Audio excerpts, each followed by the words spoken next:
جب 19 رمضان کو مسجد کوفہ میں امام علی علیہ السلام کی اذان گونجنے لگی تو پوری کائنات میں سوگ برپا ہو گیا. چرند پرند جنات چیخنے لگے اور حضرت جبرائیل علیہ السلام تمام انسانوں سے کہنے لگے کہ اے انسانوں، آج آخری مرتبہ علی کی آواز میں اذان سن لو.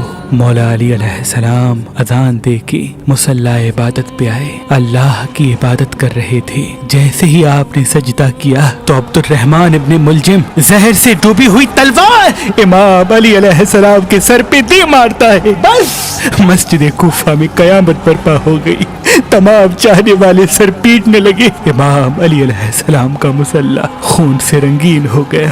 آپ کے سر کا خون آپ کے چہرے اور داڑھی پہ آ لگا. کچھ چاہنے والے اس ملعون کو ڈھونڈنے لگے جس نے مولا علی کو ضرب ماری تو کچھ مولا علی علیہ السلام کے سر کا خون صاف کرنے لگے. اتنی دیر میں امام علی علیہ السلام نے فرمایا، اے حسن، یہ نماز فجر کا وقت ہے، پہلے نماز مکمل کرواؤ، اس کے بعد مجھے دیکھنا. امام حسن علیہ السلام نے نماز پڑھائی اور مسجد میں موجود تمام مسلمانوں نے نماز پڑھی. جیسے ہی نماز ختم ہوئی تو عبد الرحمن ابن ملجم جس نے مولا علی علیہ السلام کے سر پہ وار کیا تھا اس کو پکڑ کے امام کی خدمت میں لایا گیا اور کچھ چاہنے والے شہد کا شربت بنا کے پاس لے کے آئے. جیسے ہی امام علی علیہ السلام نے اپنے قاتل کے چہرے پہ خوف دیکھا تو اپنے چاہنے والوں سے فرمانے لگے کہ اس شربت کی مجھے نہیں بلکہ میرے قاتل کو ضرورت ہے. یہ شربت اسے پلا دو اور دیکھو اس نے مجھ پہ ایک وار کیا ہے، اس پہ بھی ایک ہی وار کرنا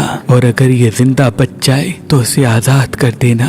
دیکھو اگر یہ اس وار سے مر جائے تو اس کے جسم کے اعضاء نہ کاٹنا، کیونکہ میں نے اللہ کے رسول سے سنا کہ اللہ کے نزدیک سب سے بدترین انسان وہ ہے جو مرے ہوئے انسان کے جسم کے حصے کاٹتا ہے. بس آپ یہ فرمانے لگے اور تمام چاہنے والے آپ کے عدل و انصاف کو دیکھ کے رونے لگے. پھر آپ فرماتے ہیں، حسن، حسین، عباس، چلو مجھے اپنے گھر لے کے چلو. آپ اپنے بیٹوں کے سہارے سے جیسے ہی گھر کے قریب پہنچتے ہیں تو فرماتے ہیں، عباس، سب چاہنے والوں کو کہو کہ واپس اپنے گھر چلے جائیں. تو کسی نے عرض کیا، یا امیر المومنین، یہ سب آپ کے چاہنے والے ہیں، اس حالت میں آپ کو کیسے چھوڑ کے چلے جائیں؟ امام علی علیہ السلام نے فرمایا، کیونکہ میرے ضربت کی خبر مجھ سے پہلے میرے گھر پہنچ چکی ہے اور میری بیٹیاں زور زور سے رو رہی ہے.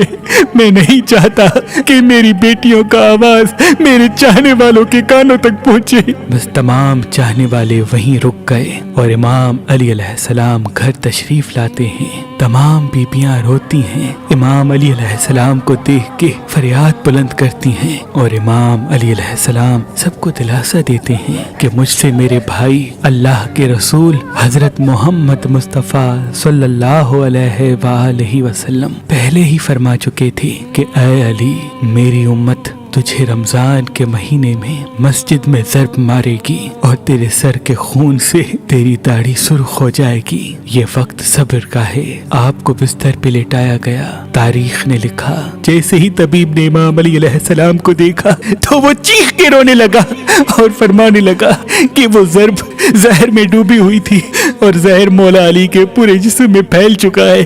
جتنا ہو سکے آپ ان کو دودھ پلائے. بس جیسے ہی یہ خبر کوفے کی گلیوں تک پہنچی تو کوفے کے یتیم بچے اپنے اپنے حصے کا دودھ لیے امام علی علیہ السلام کے گھر پہ آتے ہیں اور بآواز بلند کہتے ہیں، یا حسن، یہ ہمارے حصے کا دودھ ہمارے مولا کو پلائیں. ہم ایک مرتبہ یتیم ہو چکے ہیں، دوسری مرتبہ یتیم نہیں ہونا چاہتے.